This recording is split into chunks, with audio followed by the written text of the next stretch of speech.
ओम नमः शिवाय, ओम नमः शिवाय।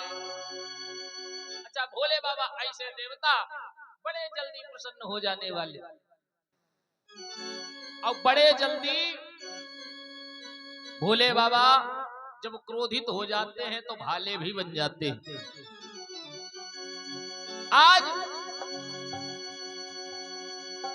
भोले बाबा प्रकट हो गए, हे भक्तराज वरदान मांगो, हे भक्तराज वरदान मांगो। तो इसने वरदान मांगा, भोले बाबा हमें और कुछ नहीं चाहिए, वो मेरे सर पे रख दो बाबा,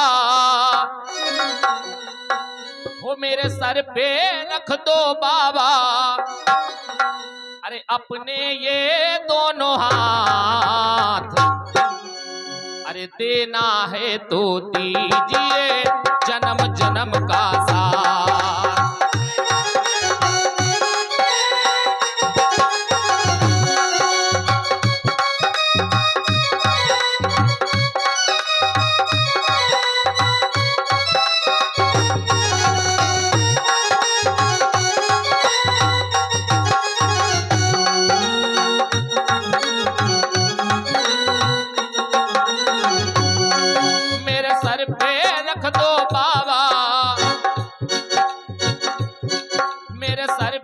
रख दो स्वामी अपने ये दोनों हाथ, देना है तो दीजिए जन्म जन्म का साथ।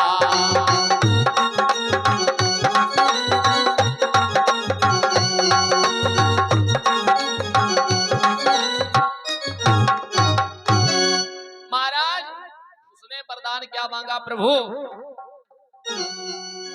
हमें बस आपकी भक्ति बनी रहे, और अगर आप देना ही चाहते हो तो हमें ये वरदान दीजिए कि हमारे कोई संतान नहीं है महाराज, हमारे संतान हो जाए, पुत्र हो जाए। भोले बाबा जी ने कहा लाओ पहले तुम्हारी हस्तरेखा देख करके बता। जब भोले बाबा जी ने हस्तरेखा देखी, कहा अरे तुम्हारे भाग्य में एक जन्म की तो बात छोड़ो, 3 जन्मों तक कोई संतान नहीं है, 3 जन्मों तक कोई संतान नहीं होगी। तो कहा महाराज संतान नहीं होगी, फिर आप तो मैंने सुना है आशुतोष तुम अरे अवधर दानी, अवधर दानी, आरती हरऊ दीन जनु जानी।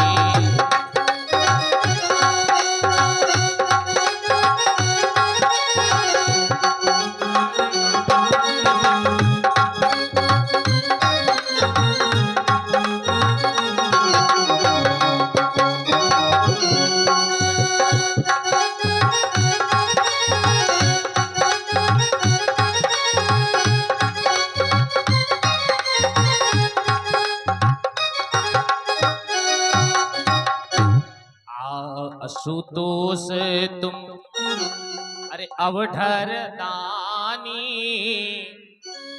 आरती हरऊ दीन जनु जानी।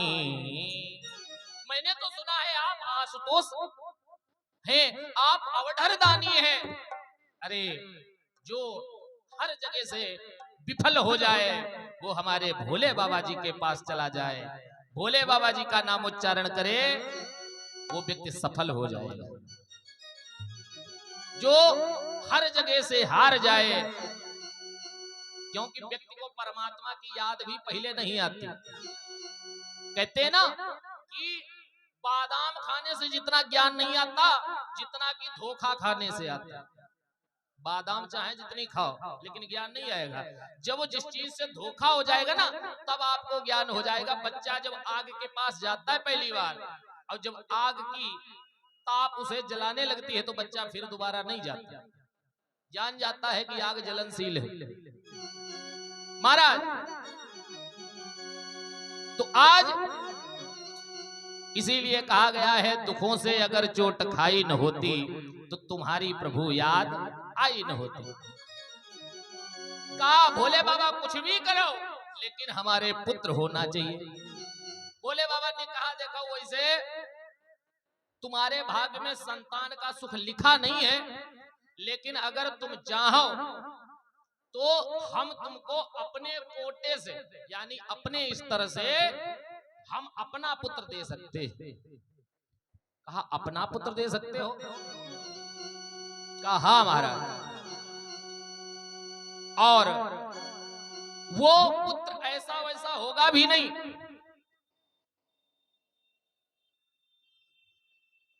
कहा ऐसा वैसा वो पुत्र भी नहीं होगा महाराज, इतना ताकतवर होगा। कहा देखो वो पुत्र सामने खड़ा है, देख लीजिए, यही मैं अपना पुत्र तुमको दे दूंगा। जब इतना विशाल काय उस दैत्य को देखा हिरणाक्ष ने तो कहा महाराज बहुत अच्छा, अच्छी बात बोल रहे हो आप। ये अपना इतना बड़ा वाला पुत्र हमको दे दोगे जो ये 2 महीने में हमारे पास रहेगा और बहुत जल्दी 13वीं एकादशा सब करके और हमारी सारी प्रॉपर्टी लेकर के और फिर आपके पास आ जाएगा महाराज। ऐसे पुत्र होने से फायदा क्या है? कहा नहीं, जब मैं तुमको दूंगा तो मैं तुमको बालक बना करके दूंगा, छोटा करके। तो कहा महाराज ये तो अंधा है, इसकी तो दोनों नेत्र इसके नहीं है। तो कहा ये हमारी कृपा से इसके नेत्र भी हो जाएंगे। कहा लेकिन महाराज मैं पाल पोस करके मेहनत करके बड़ा करूंगा, बाद में ये आपके पास चला जाएगा। कहा नहीं, मेरा ऐसा प्रभाव रहेगा कि जब मैं इसे बालक बना दूंगा तब ये अपनी पिछली बातों को भूल जाएगा और अपना माता पिता, अपना पिता आपको ही मानेगा। कहा ये बात ठीक है भोले बाबा, फिर ऐसा ही कर दीजिए। भोले बाबा जी ने क्या किया, उस अंधक को ही पुनः बालक बना करके और उसके नेत्र भी हो गए और अब ये असुर जाति में मिल गया, यानी असुरों की सेना में महाराज हिरणाक्ष के यहाँ पुत्र बन गया। अब इसका नाम पड़ गया है महाराज अंधकासुर। क्या नाम पड़ गया? अंधकासुर। आगे कथा आप लोगों ने सुनी होगी। महाराज जब हिरणाक्ष को भगवान विष्णु ने 12 अवतार लेकर के हिरणाक्ष को का वध किया। अब इधर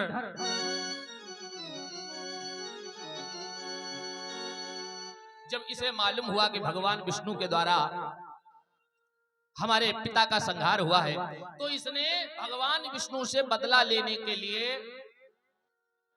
इसने क्या किया, पुनः भोले बाबा की तपस्या की। ओम नमः शिवाय, ओम नमः शिवाय। भैया भोले बाबा प्रकट हो गए, भक्तराज वरदान मांगा, क्या चाहते हो? तो इसने वरदान मांगा, भोले बाबा हमको अमर बना दीजिए, मैं अमर बन जाऊं।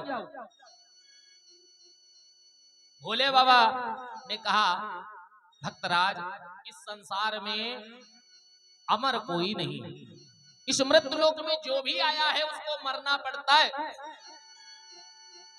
इसलिए ये वरदान छोड़ करके आप चाहें दूसरा कोई वरदान मांग लीजिए। तो इसने वरदान क्या मांगा, घुमा फिरा करके सोचा लाओ भोले बाबा से अमर होने का वरदान मांगा।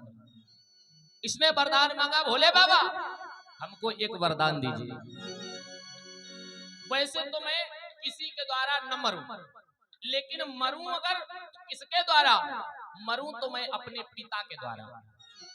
और वो भी कब मरूं, कब मरूं, जब मैं अपनी माता से, अपनी सगी माता से कहूं वो मुझसे शादी करोगी, मुझसे शादी करोगी। जब मैं अपनी माता से कहूं कि आप मुझसे शादी करोगी, तब हमारे पिताजी हमको मार दें। ऐसे हमारी मौत हो। इसने मन में सोचा कि हमारे पिताजी का तो वध हो ही चुका है, असली पिता तो हमारे हिरणाक्ष है, उनका तो वध हो ही चुका है, और माता जी भी हमारी बूढ़ी हो चुकी हैं, तो ऐसा पुत्र कौन होगा पागल जो अपनी बूढ़ी माता से कहेगा मुझसे शादी करोगी, इसलिए मैं अमर हो जाऊंगा। भोले बाबा, ऐसे सरल देवता भोले बाबा ने कह दिया एव मस्त, ऐसा ही होगा। अब भैया इसने जान लिया कि पिताजी हमारे मर चुके हैं, माताजी बूढ़ी हो चुकी, अब हमें और कोई, क्योंकि मौत होनी है पिता के द्वारा, और कोई मार नहीं सकता। इसने अत्याचार फैलाना प्रारंभ कर दिया। अरे जिस समय पाकशालाओं में अरे गोमांस पकाए जाते थे,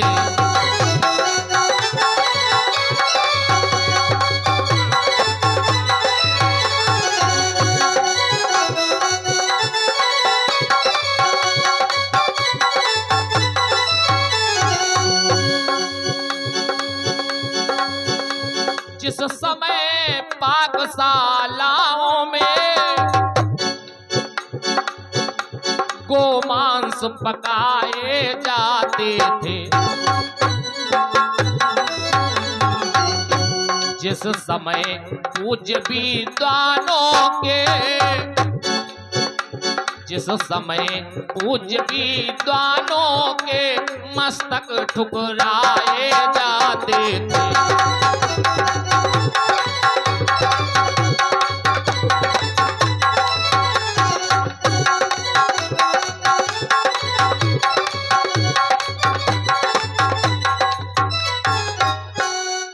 बोलिए गोविंद भगवान की।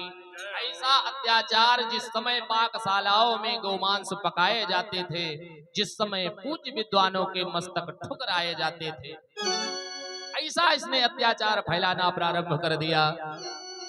माँ नहीं मातु पिता नहीं देवा, साधुन सन करवावे सेवा। ऐसी इसकी प्रवृत्ति बन गई महाराज। सभी देवी देवतागण परेशान होने लगे। सबने ब्रह्मा जी की प्रार्थना की, हे ब्रह्मदेव, आप तो सृष्टि के रचयिता हैं, आप बताइए इस दैत्य का अंत कैसे होगा। ब्रह्मा जी ने देखा खाता में, कहा इसका तो अंत महाराज भोले बाबा जी के द्वारा होना है। क्यों? क्योंकि भोले बाबा का ये पुत्र है। सभी देवताओं ने भोले बाबा की स्तुति की। भोले बाबा कर्पूर गौरम करुणावतारम संसार सारम भुजगेंद्रहारम सदा वसंतम हृदयारविंदे भवम भवानीम सहितम नमामि। भोले बाबा प्रकट हो गए। भक्तराज बताओ क्या चाहते हो? अरे कहा महाराज वो आपका ही पुत्र, उसने आतंक फैला रखा है, आपको नहीं मालूम? जल्दी से कोई उपाय करो और उसका संहार करो, आपके ही द्वारा उसका अंत होना है। कहा ठीक है। आज भोले बाबा जी ने इशारा किया देवी पार्वती जी को, कहा देवी आज आप इतनी सुंदर बन जाओ, इतनी सुंदर बन जाओ कि सभी आश्चर्यचकित हो जाए। महाराज गौरा जी बन गई ब्यूटीफुल, बहुत सुंदर। भोले बाबा बड़े बूढ़े बन गए और गाते हुए मस्ती से झूमते हुए बूढ़ा नादिया साथ में ले लिया और भोले बाबा गाते हुए जा रहे हैं। हिरणाक्ष की ही नगरी में, हिरणाक्ष का तो बधी हो चुका है, महाराज अंधकासुर की ही नगरी में भोले बाबा गाते हुए जा रहे। अरे हमार जोगिया, हमार जोगिया, हमार जोगिया, अरे हमार जोगिया डम डम डमरू बजावेला, हमार जोगिया डम डम डमरू बजावेला, हमार जोगिया।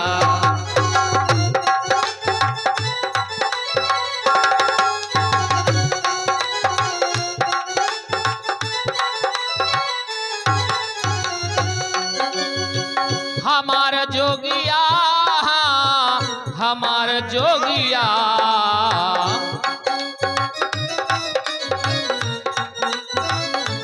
डम डम डमरू बजावेला हमार जोगिया, डम डम।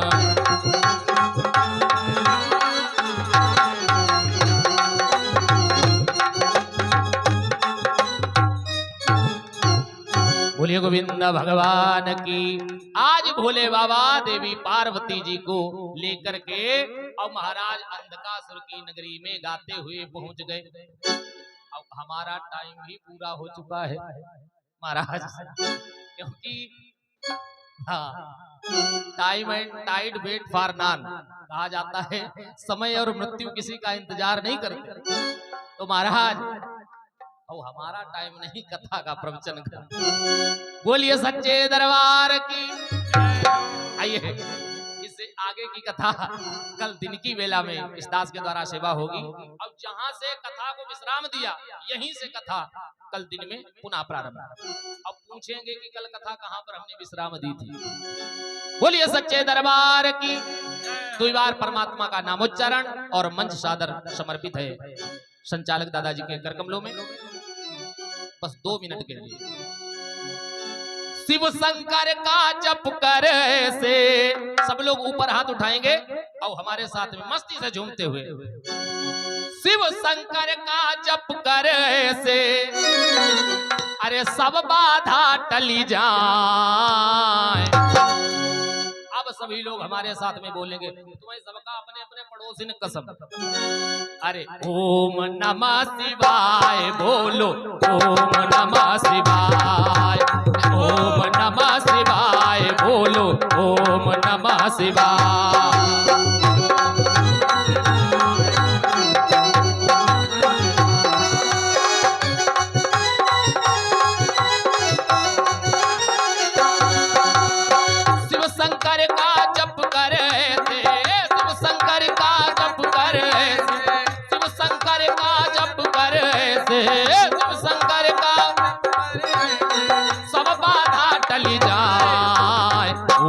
नमः शिवाय बोलो, ओम नमः शिवाय बोलो बोलो, ओम नमः शिवाय बोलो, ओम नमः शिवाय। अरे ओम नमः शिवाय बोलो, ओम नमः शिवाय। बोलिए भोले बाबा महाराज की, बुद्ध मंगलमय संत समाज की, बोलिए परम पूज्य स्वामी जी महाराज की। आइए मंच साथ